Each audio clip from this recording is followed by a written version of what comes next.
Okay, take two. I didn't have the cards set up there. Full disclosure. So start this off again here. This is the 1977 Habs up against the 1982 Islanders. I thought I would do a video in the morning this time because I'm quite busy later today. And I just wanted to quickly play out game two of this series. So here goes. First card, 2 minutes off the clock. And in the first game, Montreal defeated the Islanders by a score of 6-4, and it looks like the Islanders are going to go to the box right away. WY2, indeed they will. So it's going to be a 2-minute power play here for Montreal, pretty much right off the top. WY2, 2 minutes. I should note here, actually, before doing the power play, the Islanders are going back to Billy Smith for this game. They have Rolly Melanson in game one. They were going with Melanson until he lost, and he finally did. They can score from 84 to 100, 69 on the power play. For Montreal, they have a scoring chance from 1 to 22, sorry, not 32, but 37 on the power play, and they're going to keep going with Ken Dryden. Though Michael Larocque did get a couple of wins in the prior series there for the Habs, but so power play here for Montreal, 76. That's not an opportunity, nor is 73. So the Islanders kill that off with ease. We're down to 16 minutes, and we're going to flip for time again here. So we're actually down to 15. And let's see, in the 15th, or the 5th minute rather, into the game, 94, that's going to be a chance for Long Island to start things off. Jay is Dwayne Sutter, and Dwayne Sutter's in the slot, and it's going to be 1-0 here for Long Island. Dwayne Sutter. And I'll take the time right off that card. So we'll say at 15:39, Dwayne Sutter scores, and let's see if there were any assists on the goal. L3D1 center, that's Brent Sutter, brother Brent, and the line. So we're going to give, actually, Tonelli gets an assist on all goals in that line. That's right. So we'll say Dwayne Sutter from Brent Sutter. Oops, I wrote down Brent Butter, but you can't see that. And John Tonelli here with 4 minutes and 21 seconds into the first period. We resume play. Three more off the clock, so we're down to 12. And let's see if we get a chance for either side. Penalty versus away. So Montreal, do they have a Z or X2? They have a Z. So they're going to go to the box. Doug Risebrough specifically is here, I think. With just over 12 minutes to go, ZX2. So the Islanders, they're up by one. And of course, I'm terrible for this. And I know I'm terrible for this. So I hope you're listening and listening more than you're watching. It's already 1-0 Long Island here. They're going to go on the power play, like I said. And 96, so in the first minute of the power play, they will get a scoring chance. And that scoring chance is going to go to G. G is Bob Nystrom. So Nystrom with it here on the power play from the face-off circle.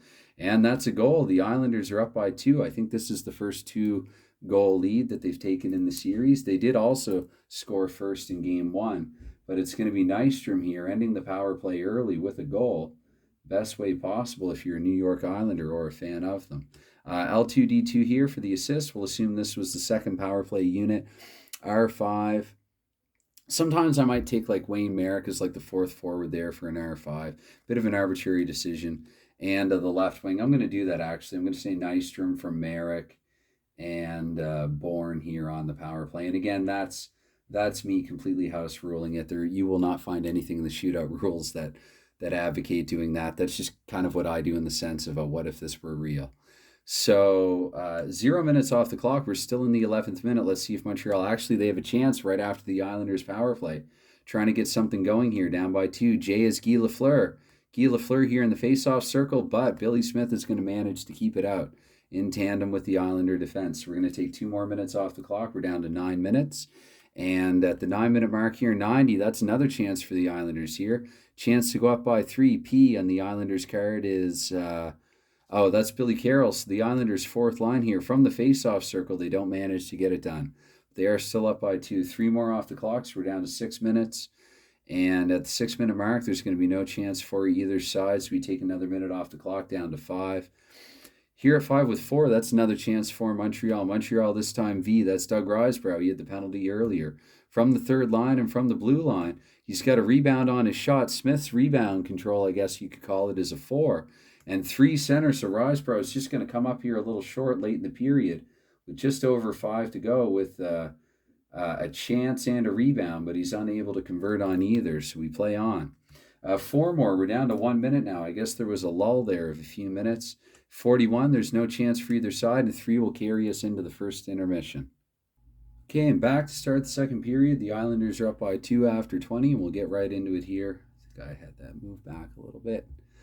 So 1 minute off the clock here to kick things off. We're down to 19, and there is no chance for either side here in the opening minutes. We take another minute off the clock.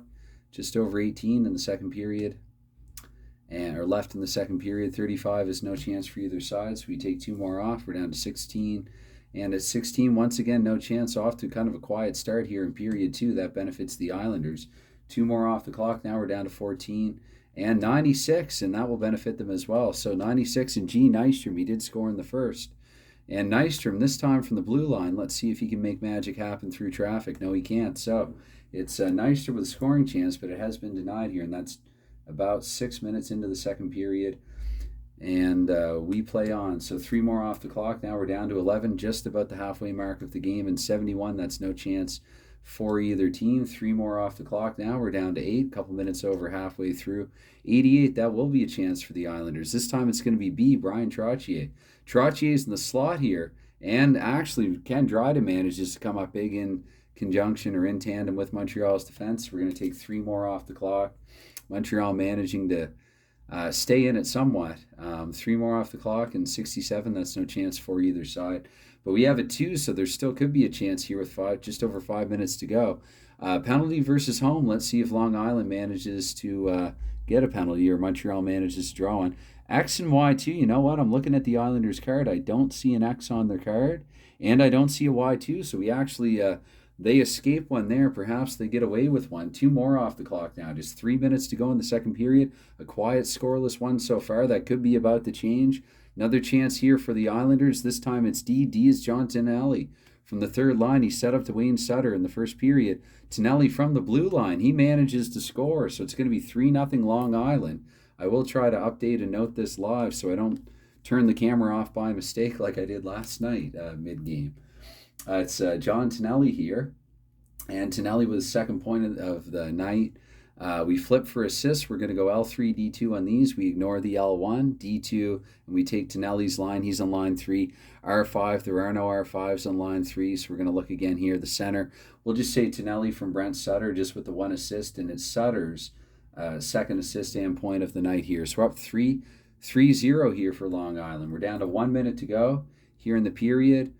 And 81, that's no chance for either side. If this is, let's see here, 0 minutes, so we're going to play on here late in the second. 14, that's going to be a chance back the other way for Montreal. Jay, so it's Lafleur. He had a chance in the first. He was denied on from the faceoff circle, Lafleur. And that's going to be a goal. So Montreal does actually break through. I did take the top card. I know that looked bad. It is a goal for Montreal. Please trust me on that one. Lafleur does break through here for the Canadians late in the second period. That's going to be just over a minute to go. I did not flip for time on Tonelli's goal, nor did I on Nystrom's. I'm going to do that here quickly now. I'm going to take the 46 for Lafleur's goal. So we're going to say Lafleur with 1:46 to go here in the second period.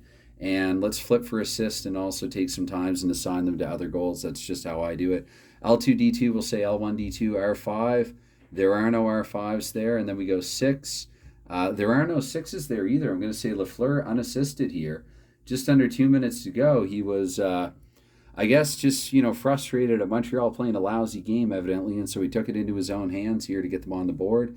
And I'll take the 49 and the 27. I'll say that Tonelli had scored just over 2 minutes before that at 3:49 with 3:49 to go. Nystrom, I think the other card, we said 26, so we'll say his power play goal was with 11:26 to go in the first. 3 more off the clock's actually going to take us right into the second intermission. So it is 3-1 New York Islanders after 40. All right, after 2 periods, the Islanders are up by 2. We start things off here for period 3, and we're going to take 1 minute off the clock here. Let's see if we get anything in the first minute of the third period. Indeed, we could. It's going to be 9. That's a chance for Montreal. Montreal A, Steve Shutt. From the face-off circle, Steve Shutt, there's going to be a rebound. Again, Smith's rebound rating is a 4 and 5 from the shooter. So Montreal does get back to within 1 here early in the third period. Steve Shutt with a goal. I think he also scored one late in the first game there in the third period. I don't know, some of these games and results and goals are starting to run together, but it is Shutt, and that's L3D1. We'll go L1D1, of course. It shows Shutt from Guy Lapointe. And right wing, that would be Guy Lafleur. So shot from Lapointe and Lafleur. Lapointe and Lafleur combined for, I think, 6 points in game one of this Low Cap Cup final series. And I didn't mention it yet in the video. If you're just watching this is the first one you've ever seen, that's totally fine. And Low Cap stands for League of Champions and Presidents. All of the teams, all 6 of them competing for this cup, I guess you could call it. I do have a Pez dispenser little cup that I'll put out for the cup elimination game. But anyway, that's besides the point. It's a little fictitious league of teams historically that were either Stanley Cup champions or had won the President's Trophy that season. There's a Champions Division and a President's Division, and I didn't actually take a look at the exact time of that goal, so we'll say here with 19:33, 27 seconds into the third, and the Habs, of course, I need to update the score. They get back to within 1 here just to commence the final 20. So we're going to take 3 more off the clock now. I should move that back a little bit. 16, let's see. 41, one of my favorite numbers, the number of Paul Byron, my favorite active Montreal Canadian. That's besides the point as well. 41 is no scoring chance here for either side. 3 more off the clock in 23. That is a close miss there because Montreal, of course, 5-on-5. They go 1-22 for a chance. So we're going to take another minute off the clock now. We're down to 12. 12 to go in the game. Islanders still up by 1. Penalty versus home, however. That's going to be XY2. Once again, that came up in the second period. It is no penalty for the Islanders. So we take 2 more off the clock. We're down to 10. And 10-95. So the Islanders, they avoid the penalty and they get another chance to score here. John Tonelli with 2 points already in the contest. And Tonelli back from the blue line. Let's see if he can score from afar in this one. No, he can't, but he does get the opportunity. So Tonelli almost with his 3rd point of the evening, but he comes up a little short. We're going to take 2 more off the clock now. 8 minutes to go here in the game. Time running out here for Montreal. 87, once again a chance for Long Island. And that's going to be F this time.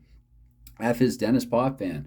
Potvin's going to tee it off from the point, and he doesn't manage to score from there. But they are keeping the puck away from their own net and near Montreal's or Montreal's end. Another minute off the clock, so 7 to go, or just about 7 to go. 60 is no chance for either side. We're going to take 3 more off. We're down to 4 minutes. And 4 minutes here, a chance for Montreal. Wow, chance to tie. The Islanders had theirs earlier.